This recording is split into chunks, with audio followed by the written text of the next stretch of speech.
Time ago in Bethlehem, so the Holy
Welcome to Q95's Lunchtime News Update for today, Monday, November 28th, 2016, brought to you through the kind compliments of Fresh Vitamins. At Fresh Vitamins, we've got everything you need for health and well-being. We carry a wide range of all-natural sports nutrition and health supplements, plus gluten-free and organic foods, all from quality brands, including Solaray, Cal, Bob's Red Mill, Nature's Way, Source Naturals, and Designer Way. Fresh Vitamins has two convenient locations. We're at number 7, Great George Street, Roseau, and we're in Portsmouth, inside IGA Whitchurch Supermarket. Join our discount club and save up to 20% every day on your purchases. Like us on Facebook to stay informed about our products and specials. Come into Fresh Vitamins today and get healthy.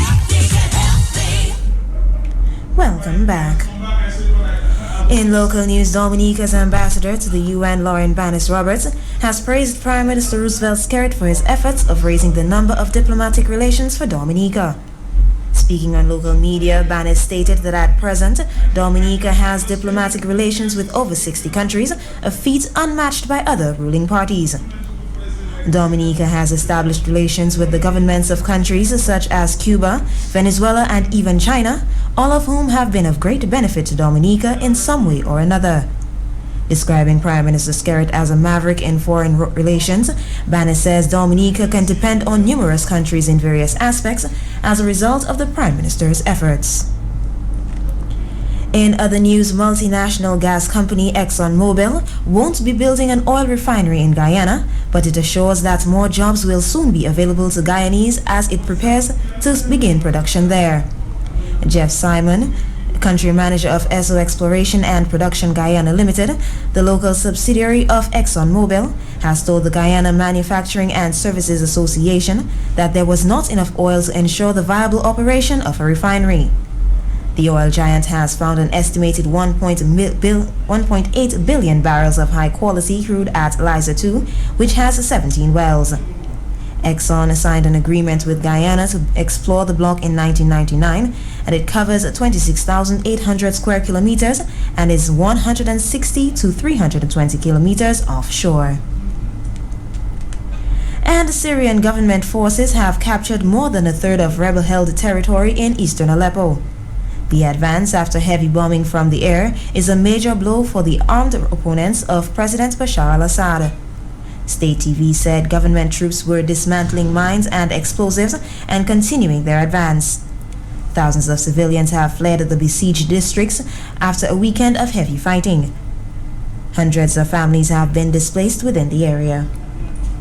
And this concludes your Lunchtime News Update, brought to you compliments Fresh Vitamins. I'm Linda Martin. Do join us again at 4 for the Prime Evening News Update. Good afternoon. At Fresh Vitamins, we've got everything you need for health and well-being. We carry a wide range of all-natural sports nutrition and health supplements, plus gluten-free and organic foods, all from quality brands, including Solaray, Cal, Bob's Red Mill, Nature's Way, Source Naturals, and Designer Way. Fresh Vitamins has two convenient locations. We're at number 7, Great George Street, Roseau, and we're in Portsmouth, inside IGA Whitchurch Supermarket. Join our discount club and save up to 20% every day on your purchases. Like us on Facebook to stay informed about our products and specials. Come into Fresh Vitamins today and get healthy.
Good afternoon. Welcome to Talk on the Block. This afternoon we revisit the big story of the weekend. Fidel Castro, Cuba's leader of the revolution, dies at 90. We're hoping to connect for a few minutes to Cuban ambassador to Dominica, Juan Carlos, for my part this afternoon. But before that, let's do this.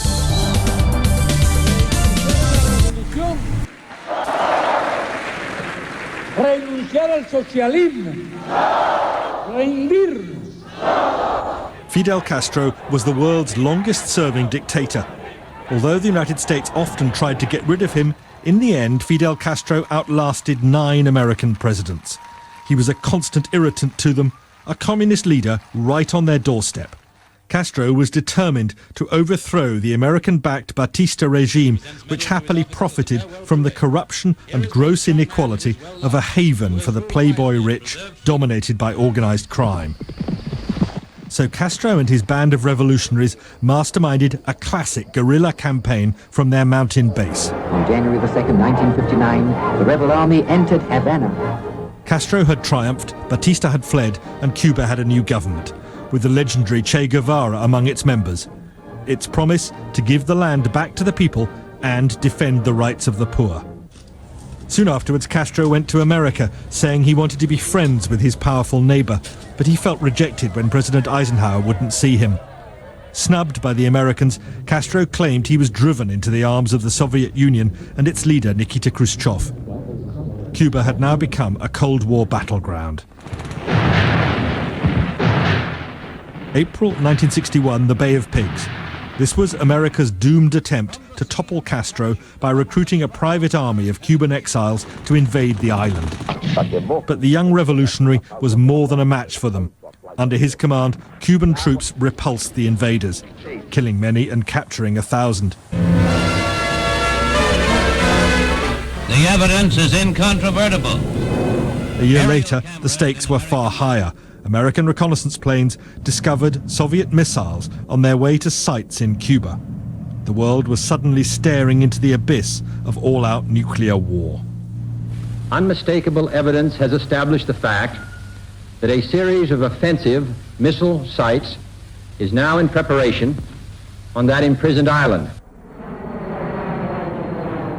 The superpowers stood eyeball to eyeball, but it was Khrushchev who blinked first, pulling his missiles out of Cuba in return for a secret withdrawal of US weapons from Turkey. Castro, though, had become America's enemy number one. The CIA frequently tried to assassinate him, most infamously with a cigar packed with explosives. Other schemes were even more bizarre. This was a bright idea, that if we got a certain powder to him, if he put it on, this would his beard would fall out and the Cuban people would all fall over laughing and he would be ridiculed. But while America plotted, the Soviet Union poured money into Cuba. It bought the bulk of the island's sugar harvest, and Russian ships crammed into Havana harbor, bringing in desperately needed goods to beat the American blockade. But when Soviet communism collapsed, so too did Cuba's economy. The little island faced economic collapse. Tempers grew shorter as the food queues grew longer. By the mid-90s, many Cubans had had enough. Thousands took to the sea in a waterborne exodus to Florida. It was a crushing vote of no confidence in Fidel Castro. And the Florida exiles became the focus of a vigorous campaign to undermine Castro's regime. Still, Castro could be proud of some of his achievements. High-quality medical care, freely available for all. Literacy rates matching leading industrialized countries. But in 2006, Fidel Castro was forced by illness to hand power to his younger brother Raúl. He initiated a program of reforms without undoing all his brother's work. Out of power and increasingly frail, Fidel Castro was seen only rarely. This was January 2014. Later that year, the United States and Cuba made their biggest move towards a permanent thaw, hoping to draw a line under the past. But Fidel Castro remained a huge figure of the 20th century, and the Fidel effect will fade only slowly. While many Cubans undoubtedly detested Fidel Castro, others genuinely loved him. They saw him as a David who could stand up to the Goliath of America, who successfully spat in the Yankee eye. For them, Castro was Cuba, and Cuba was Castro. James Robbins, BBC News. All right, this is a report from the BBC News. They're putting some things in perspective. On the line with me at this point in time is the ambassador, Cuban ambassador to Dominica, Juan Carlos Framepa. He's here. Hello, good afternoon, sir. Yeah, good afternoon. How are you? Well, not bad, not bad.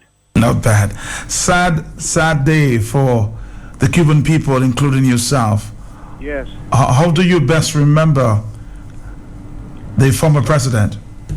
Sorry? How do you best remember the former president? Well, I remember as a strong man, a good leader, a good person, a person always thinking how to improve the life of not only Cuban people, also people around the world. I mean, Latin American, Caribbean, Africa. So we lost a great leader, but we have to continue his idea and his example. Do you think his legacy under his brother Raul will continue? For sure, for sure. So we not only will follow a man, so we are going to follow his idea. That's the more important thing. So we lost a person, but we keep the idea of that person. Cuba is Fidel and Fidel is Cuba. Some people have sent me messages indicating, yes, he will be remembered for a lot of things. But, there's some issues. Some people have some issues with what they consider his human rights record. So how do you defend that, Ambassador? Yes, of course, the enemy of the revolution, I mean the Cuban Revolution, always talk about human rights, freedom, and so many stupid things.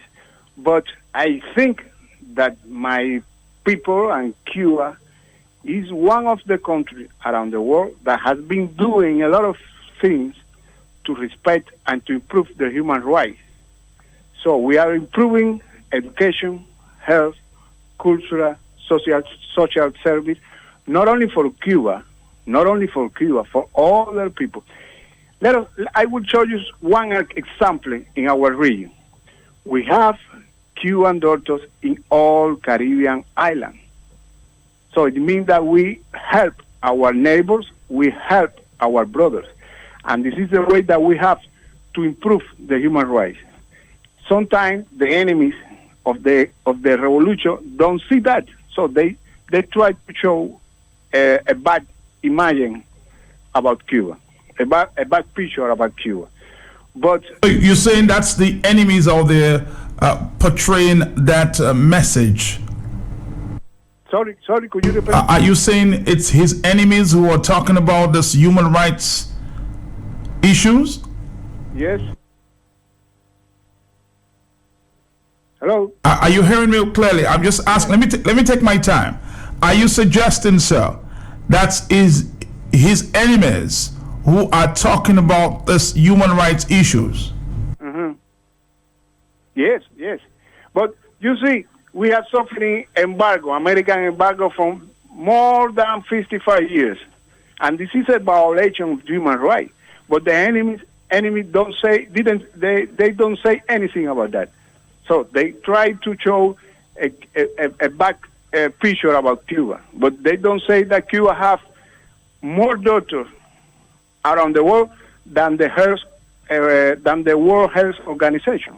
We have doctors in all Latin America. We have doctors in African countries, and this is the way that we have to show that we respect human rights.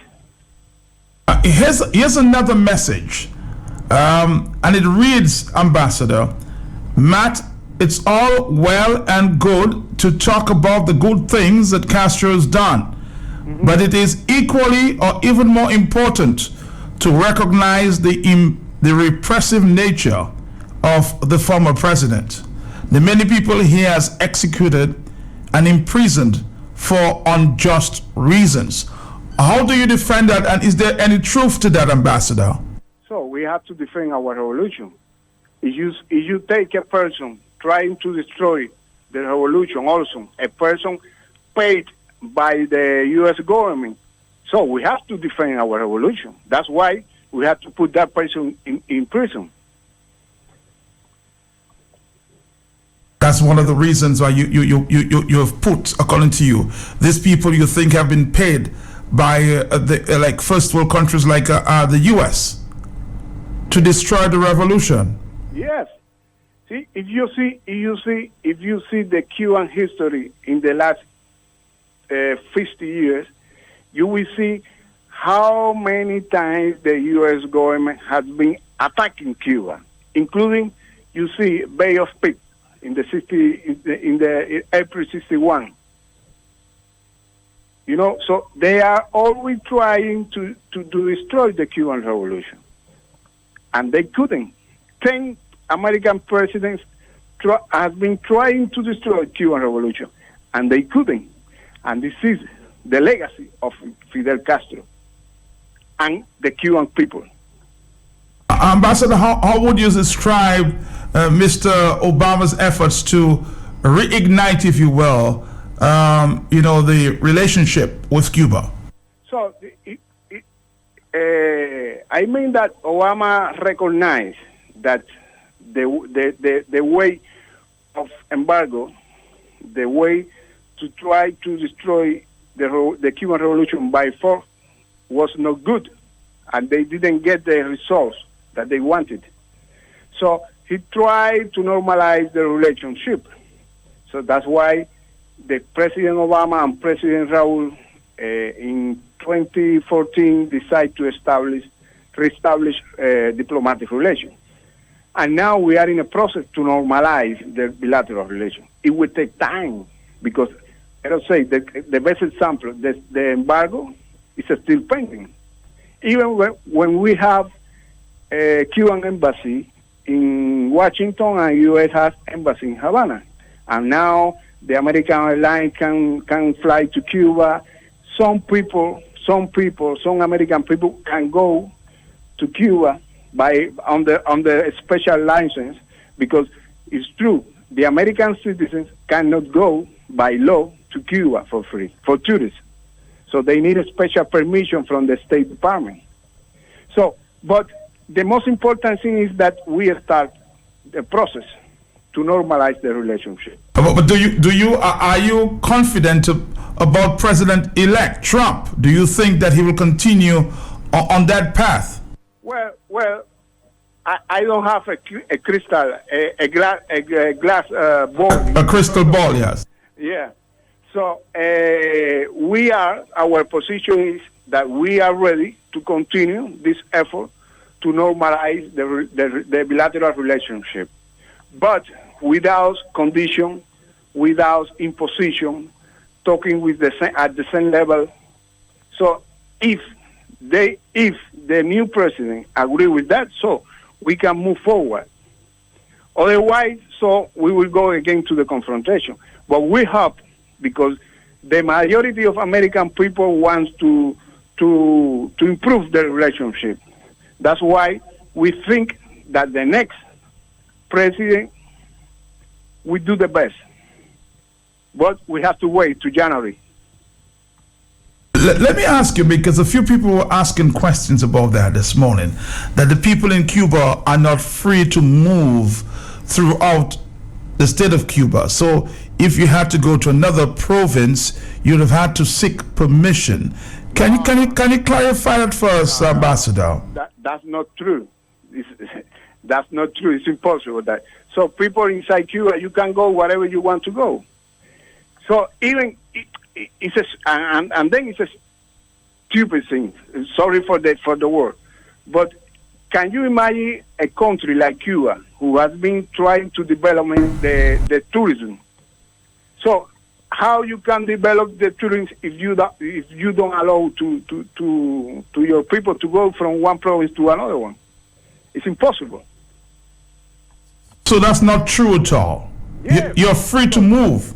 Yes, to move inside Cuba and to live outside of Cuba. Ambassador, answer this question for me, because people are still asking, even if you attempted earlier to try to clear the air on this.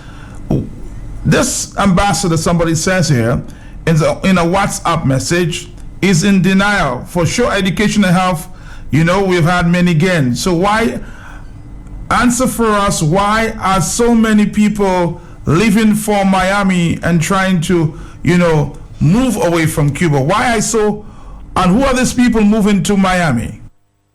Because it's important that people know that from many years there is an American law that says any Cuban who arrives to U.S.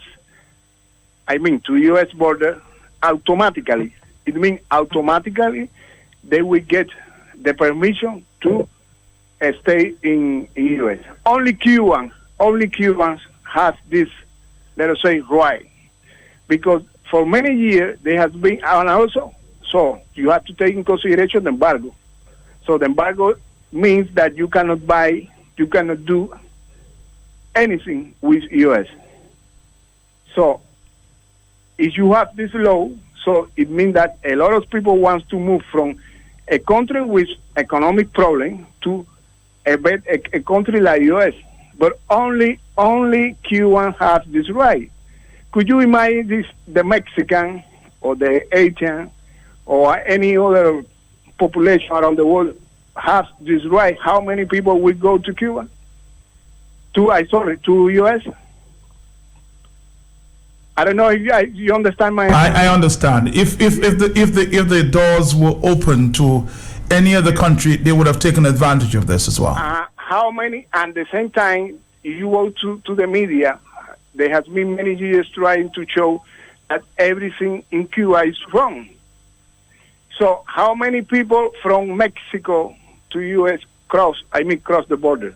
Many people. I know, but if one Cuban take a boat to go to U.S., so everybody knows, because the media will show people is trying to leave from the dictatorship, but they don't. They never show how many people from Mexico, for example, try to go to U.S. That's why the new elected president Trump is telling that he's going to build a wall.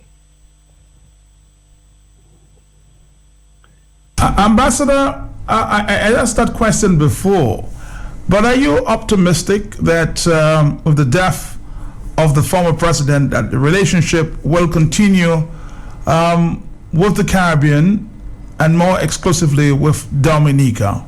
Are you confident about that? For sure. Solidarity is one principle of the Cuban Revolution. So I want to say, and to be clear with that, Cuba will continue helping not only Dominica, all countries that need our help, we will do it. So I am here, for instance, I am here to expand, to increase, and to improve the relationship between Cuba and Dominica. Don't be afraid. So we will continue, because to help our people, to help our brothers, and Dominica is a brother island, and we will continue doing that. So without any problem, because this is part of our principle. It's a strong idea that we have. So I want to say to Dominican people that Cuban doctors with a scholarship program, with bringing engineers, sending people to Cuba to take medical help. So we will continue doing that. Ambassador, are you leaving for the burial soon? Sorry? Are you going to the funeral of President? No. I would like to go. But my task is here in Dominica. That's the way that we have to show our respect to Dominica. So I have to be here. We open a book of condolence today. We will be open till Saturday. So from 9 to 5, people can come to the embassy to sign the book. And I will be here. When will he be laid to rest? Sorry? When will he be buried or laid to rest? Sorry, I don't understand the question. When will he be buried, sir, or laid to rest? I mean, about Fidel? Yes. So we have two main activities. One of them is tomorrow afternoon. Tomorrow evening. In Havana, we will organize a big demonstration. So also I want to inform that Cuba invite Prime Minister Rubén Esquerri to speak on behalf of Dominica and on behalf of CARICOM. After that, so the Fidel rest we will send it to Santiago de Cuba. It's part of the country. And then the next Sunday, so will be the final burial. Next Sunday. Yes. Well, on behalf of the Dominican people, and of course on behalf of this radio station, we want to extend our deepest sympathies to you, Ambassador, and the people of Cuba. Thank you very much. And I want to take the opportunity to thank all Dominican people, because in the last 2 days I have been receiving a lot of email, WhatsApp, text message, giving the solidarity and the support to Cuba. And I would like to thank to all Dominicans for that. Thank you very much, Ambassador from MEPA there. Okay, thank you for calling me. Cuban Ambassador to Dominica, Juan Carlos from MEPA. This is the Talk on the Block.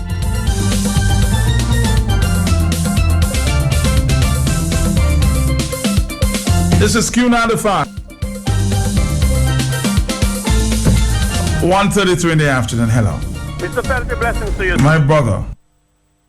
I listen to the ambassador. You listen to the thing, anybody that opposes an enemy. Mm-hmm. Have you heard that before, Matt? Yes, I've heard it before. That is a very familiar term. If any objections, so if you correct your child, you're an enemy. You correct your wife, or the wife correct the husband, is an enemy. Because guess what? They are infallible. No, they can do no wrong. All the human rights, Matt, to run a country for over 50 years with that level of resistance, which with such a formidable enemy, which is the United States. Matt, you know the amount of people that was in opposition to that, what has happened to them? It is automatic, it is obvious. You may not have the evidence, but you know they have a lot of guys in prison for resisting the revolution. And all of a sudden, the enemies of the revolution are the only ones that can criticize it. That's very dangerous. Matt, listen to what the news said. You know, you see the news clipping you played before the brother came on? The BBC news. The BBC. Yes. Mm-hmm. There was that problem, you know. Russia put some missiles in Cuba and thing. Then the Russians removed these missiles because the Cuba, the Americans got a secret deal with Russia, and they removed the missiles from Cuba. So when these little foolish Caribbean countries, these leaders that want to be dictators, think they can go and meddle with big and mighty and powerful countries. Look, Trump is stretching a hand to Russia. But guess what? Will he even consider Cuba? Will Russia even hold Cuba that high? Because after the Soviet Union get bomb and thing, look at what happened to Cuba. So really and truly, Matt, I am just saying, even Matt, you know there is an embargo on Dominica? Yes. You know there is an embargo on the people of Dominica? No electoral reform. So while Skerrit negotiating for them to lift the embargo on Cuba, we need the embargo on Dominicans to be lifted. So that dirty little game, Matt, political game where guys come and it's like doodle scope.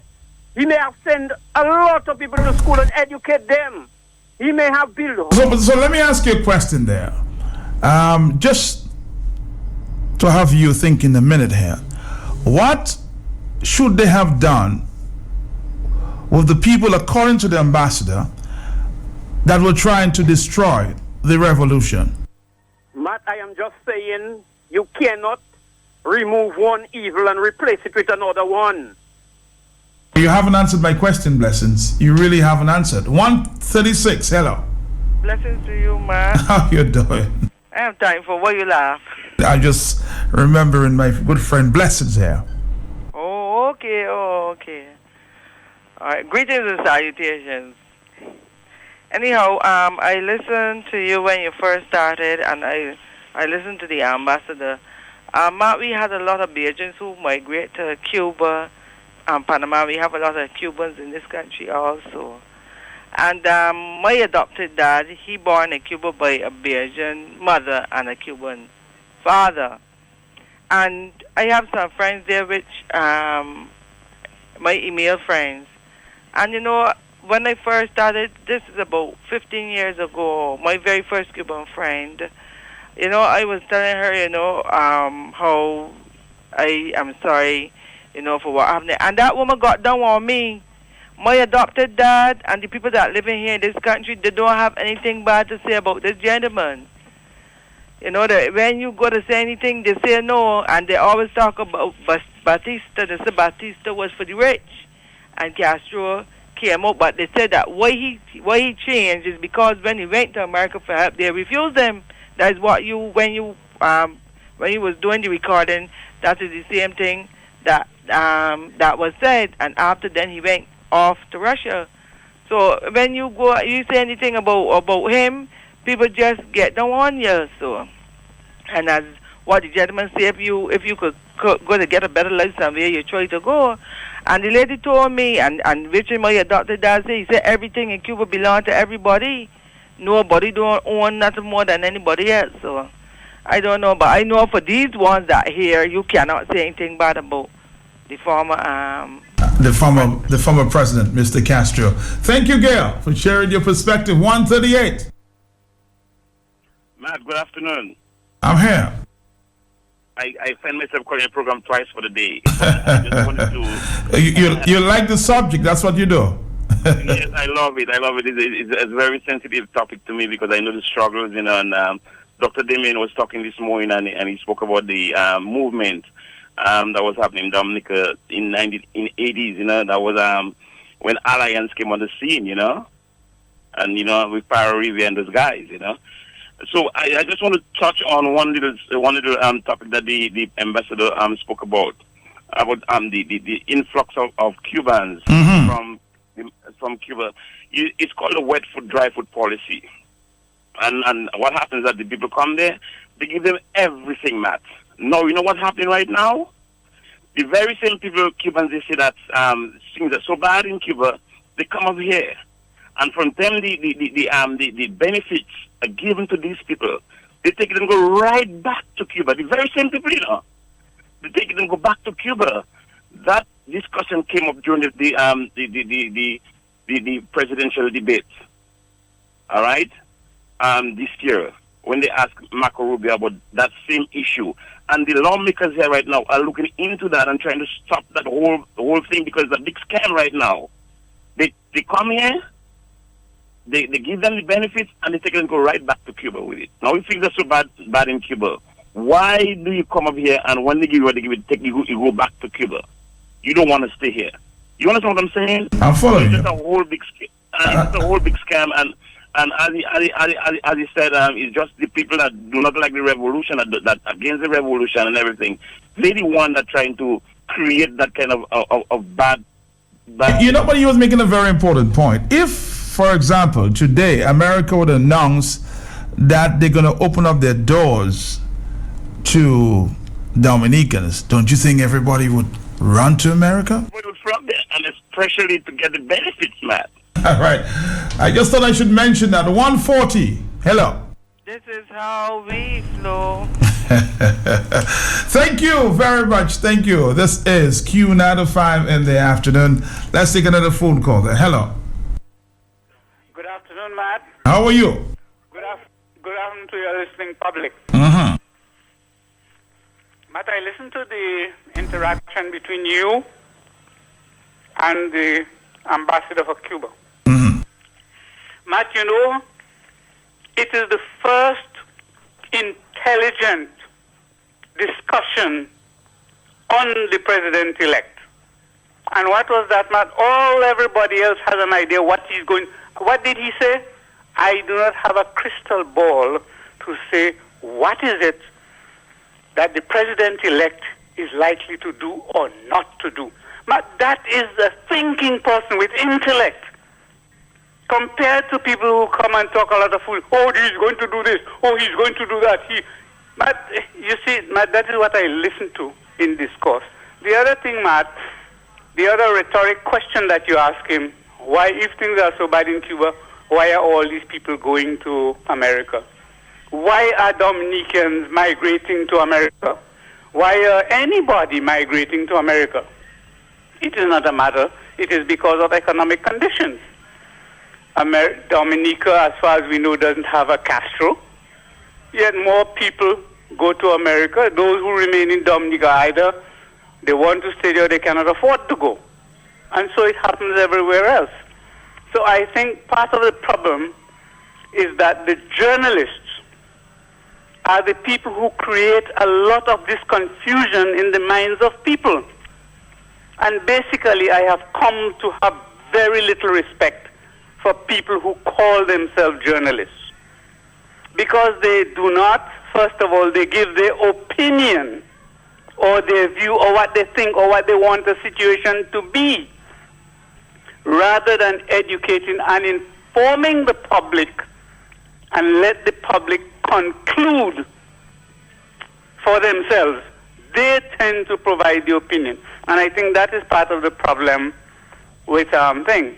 As the gentleman was pointing out, the wet foot, dry foot policy, Cubans are the only ethnic group in the world that can enter the United States like that. In fact, I remember there was a former judge who applied the ruling to Haitians because he argued, why is it that the Haitians were fleeing the same conditions and yet you were doing them back? And you know what he did? You know, they impeached him. He won his case, but he eventually ended up being in the House of Representatives. And he was a fabulous judge. So basically, you see, Matt, this thing goes deeper than what a lot of people think. And Blessings made a very relevant point that these two-bit politicians we have in the Caribbean calling themselves, all of them want to be chiefs, nobody wants to be an Indian. They meddle into little things, into things that they are out of their depth with. All right, so let's take another phone call. 144. I have an interview to air this afternoon. I promised from morning. Mr. Jen Pestina talking to Carlisle, John Baptist. Hello. Hello, Matt. Yes. I have a brief little points to make, and one of them is, do you know the only time that the Caribbean really had an act of terrorism through aeroplane, it was a plane coming from Venezuela to Cuba, and the guy who put the bomb on the plane, he was sheltered in the United States for a long time. He still lives in Miami. But the second point is, my friend made a statement concerning people flee from every other country, even though the country is doing bad, to go to the United States. The other point that I would like to make is, in the 70s, we all had a brief history of what going on in the whole Caribbean and what happened. Cuba was that was kind of the Miami for United States. That's where everybody used to go and do all the dirtiness and stuff like that. But there was a repressive government. That is why Castro changed it, because the guy that was there was doing worse than what Castro did. So there's a lot of things we have to look at. Who is the devil and who is Satan? We have to understand our history. That's what you want to say, free. We have to move on. 145. Hello. Hey, my boy Lollipop. Yes, sir. That wet foot, dry foot thing is the America letting Cubans alone come to America. What is the purpose? What was the reason? Huh? You're asking me. I suspect you have the answer. Go ahead. No, because why? They wanted to kill the revolution, and communism was a big thing in the air at the time. Mm-hmm. Why do you think Eugenia beat the Labour Party? Is not it that same communist tactic? Huh? Mm-hmm. It's same tactic. So in other words, they didn't want you. They tried to kill Castro 57 times, you know, the Americans. Do you know who invaded Cuba with Castro? Who did? Americans helped Castro. They were Americans that invaded Cuba with Castro. They were planning in America. Yeah. That was. Who that forgave Castro the first time that they caught him? That was the early days, yes. Uh-huh. Do you know who? Mm-hmm. The Pope, the Catholic Church had pardoned Castro, and as soon as they released him, he did another invasion again. So it's a complex thing. America was just because of what? Communism in the air. So in other words, that they were just bombarding everything to Cuba. But it doesn't mean that the people of Cuba was against the revolution. And it's the rich people that was running out of Cuba to go to America. A lot of rich people that control the whole of Cuba with their money. So Castro knew how to clamp them down, so they didn't like Castro. I'll tell you that this discussion will definitely continue. But let's take our final phone call. Hello, talk to me. The truth about the revolution. Hello. Good afternoon to you, Matt. Yes. Matt, the guy who called you this morning told you about the Cubans have to right to move from one province to the next, right? But you heard the ambassador dismissing that. Yes, I heard the ambassador dismissing that. But Matt, I think what the guy maybe was trying to tell you is that the Cuban mission in New York have to write to the authority in New York to move from one city to the next, you know, Matt. They haven't got permission to move from where they are in New York to anywhere else in America. They have to write to the authority in America to move to a next city. I don't think that is what he was trying to express, what I remember. But if that is the case, maybe he'll call back and clarify it. But certainly not within Cuba. I promise you this interview, I will play it again tomorrow. Mr. Gene Pestina, the former DPP, now alien with Carlisle, John Baptist. Let's listen. Former Director of Public Prosecutions in Dominica, Mr. Gene Pestina. Mr. Pestina, we understood that you are not very well. Looking at you, you seem not very well. Tell us first, how are you feeling, sir? After God's help, I'm hanging in there. I'm in no pain, but I've lost considerable weight, and all of this has been, my faith has been tested. So you asked me a general question. I feel all right, but you could tell, and I can tell I'm all right. You then left Dominica, went to Anguilla. You're now back home. You are ill. How are you coping? Well, I went to Antigua first after I left Dominica, and then to Anguilla. I had an operation in Miami, 7.5 hours operation. They removed parts of the spleen, duodenum, pancreas, and so on. So I'm trying to cope with it. But it's difficult for you. Yeah, man, very difficult. I have no salary. I don't know what else to do except beg people. You left the office of DPP, and you spoke about you not having a salary, but you haven't left the office of the DPP, and also you're a police officer for a number of years. One would want to think that you would have gotten your pension, and by now, given your age, you would have gotten a pension. Are you getting any pension? What is going on? Well, the law is if you serve for 20 years,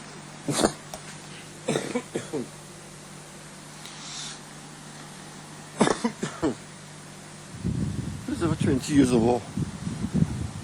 You can't get a pension. I don't know what is their problem. To me, if I had been enlisted in the police force without having any academic qualifications, I would have better served myself, so that having been enlisted with academic qualifications, I'm the first person to do law in the Dominica Police Force. I have set the pace. I have not let down the police force. Other persons have become lawyers afterwards, 5 or 6 of them. So I have done well to have invested in the cadet sergeant scheme. I have held the fort, and other persons have followed my footsteps. My boy, I'm surviving off the pittance remaining of my salary, or my savings, and from my friends, relatives. I'm ashamed to tell them that my bills are so outstanding, they wouldn't wish to hear.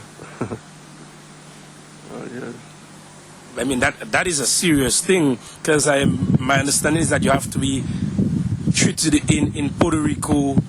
Ever so often you'd have to go there for treatment. And also, I understood that you have a vehicle on the port, you need it cleared, and you are really struggling. When I left the post of DVP, everybody who had applied, or afterwards, before or after, for duty-free, was given the facility duty-free. So I took it for granted there'd be no problem. My vehicle only cost $14,000. I've seen people get duty-free for 2 vehicles to one person, and some in the region of $80-something thousand duty-free. So I understand. And they cannot say, no one can say that they do not know of a vehicle report or I'm applying for pension. So, I don't know, I joined the police force in 1969, having come from the civil service in 1967. I don't know, Dominica is a funny place. I had done Skerrit no wrong. I never knew him before. As a matter of fact, when the man was born, I was already a sergeant of police. So I don't understand. But have you spoken to, say, Anthony Astafan, who is very close to him, a lawyer, other lawyers who would be close to him, or have you yourself attempted to speak with him? Let me tell you, since having left her, I've been applying for pension, etc., and without success. Astafan was my lawyer. He wrote a letter to the then AG, Armour deceased, and threatened to sue on my behalf. And every time subsequently, in 2001, 2003, 2005, 2008, I've been reviving my application for pension. And I have been attaching Astafan's letter to all those successive applications for my pension, so that the question of not knowing where I stand and the fact that they have not addressed my application is also the question. So I don't know if Astafan thinks he is my lawyer or he's not, but I really thought it was in good hands. Nothing has happened. I didn't want to sue, because in Dominica, if I sue now, and the condition I'm in, you cannot tell me I shouldn't say so until it happens. I'm a Dominican, I know how things work. If I were to sue, they would keep that thing on file. It would be adjourned until I pass out. And it would give my wife horrors to get whatever I'm due to get. I'm not applying for what I am not deserving of. I don't care under what heading I'm applying for my pension, and I have served over a period of 46 years. And that is reflected in the letters written on my behalf right now by an association of senior police officers. And they wrote in an uninsultive letter, very decent, unproductive, it's a letter you cannot say, I'm looking for trouble. I thought from a humanitarian point of view, they would have applied And that could have been resolved because money, you understand, cannot be questioned. And it's surprising. I don't know who has told any member of government I may have done something wrong to them. As a matter of fact, I didn't even know Mr. Skerrit. Didn't know him at all. I do think I've had a discussion with him, a long discussion.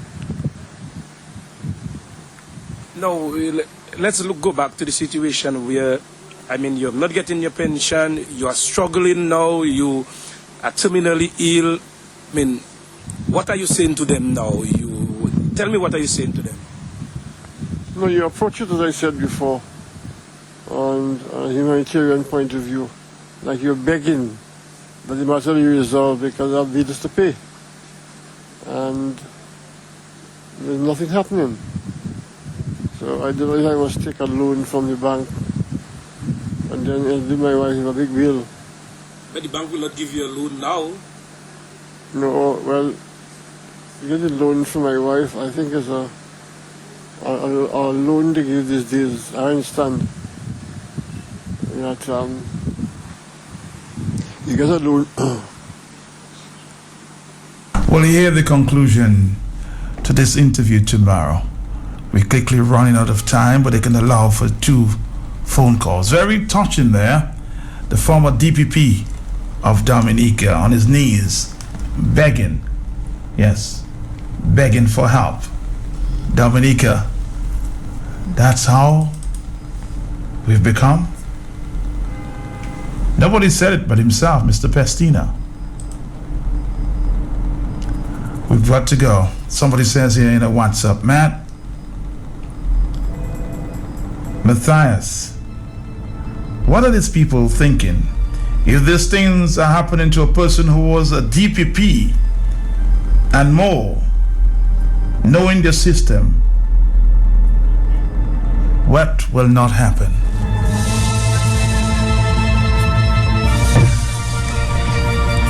Hello, talk to me here. This is Talk on the Block. Hello. Hey, Matt, good afternoon. My brother. Matt, very unfortunate.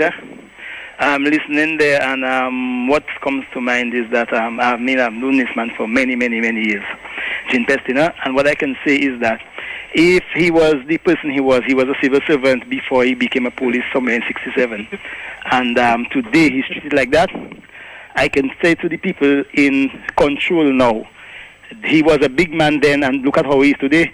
You don't know what you'll become tomorrow. Have a good day. Thank you very much. Hello, talk to me here. Hello. Good afternoon. Morning. Good afternoon. Good afternoon. That's heartbreaking, eh? I know Mr. Pestina from Chile, and that's what he's going through. Oh, my God, boy. Matt, thank you. Thank you, too. Hello. Matt, yes. Brother O is suffering the same thing under that government, a minister of government, a Labour Party minister, Brother O. Have a nice afternoon, Matt? Have a nice afternoon. It's just about 1:58 here. Hello. Yes, hi, Matt. Mm-hmm. This is heartbreaking, and I just think it's such a disgrace. And it's time that Skerrit stop this victimization that's going on in Dominica. If this can be done to the former DPP, what can he do to the other regular people in Dominica? Enough is enough, and we need to stand up. We need all to stand up. Enough is enough. Thank you, too. Hello. Yes. My good friend, Mr. Very good police officer. I'm very good. And want to hear that kind of news there when Matt is a crisis. That's how to Matt. All right. Hello, talk to me. Yes, good afternoon, Matt. Yes. Matt, I've said it before and I'll say it again, Matt. For those who want to keep fooling themselves, every single Dominican, rich or poor, supporter or non-supporter, must feel the hands of this administration. Thank you. Thank you, too. Hello, let's take a phone call. We'll have to take a break and we'll continue tomorrow. Yes, Matt. There is a saying you have. When they call for the public and nobody didn't come, they call for the priest, nobody didn't come, they call for the pastor, nobody didn't come. When it comes for their turn, they have to face it too. Hello, talk to me here. Yes. Matt, good afternoon to you and your listeners. Yes, your final call will continue tomorrow. Yes. It's unfortunate that Mr. Pestina who have served Dominica and Dominicans with distinction has been receiving that treatment from the government of the day. It's not fair to him at all, Matt. It's just not fair. He's not begging. He's asking for what is due to him, and the state should honor him and give him what is due to him. Just like Honorable Osborne Riviere, who have been lying ill, ailing for a very long time. You hear they talk about Osborne Riviere. This government, they just use people, and when after they have no use for it, they just dump you on the side. They should give the man his money. What they're waiting for? They're waiting for when he passed away to give him what is due to him. Give people their flowers while they're alive. Thank you so much. Tomorrow morning, we'll play you this interview again from Gin Pestina. Very touching interview with Carlisle John Baptist there. Thank you so much. Our next stop here, the Digicel Hour.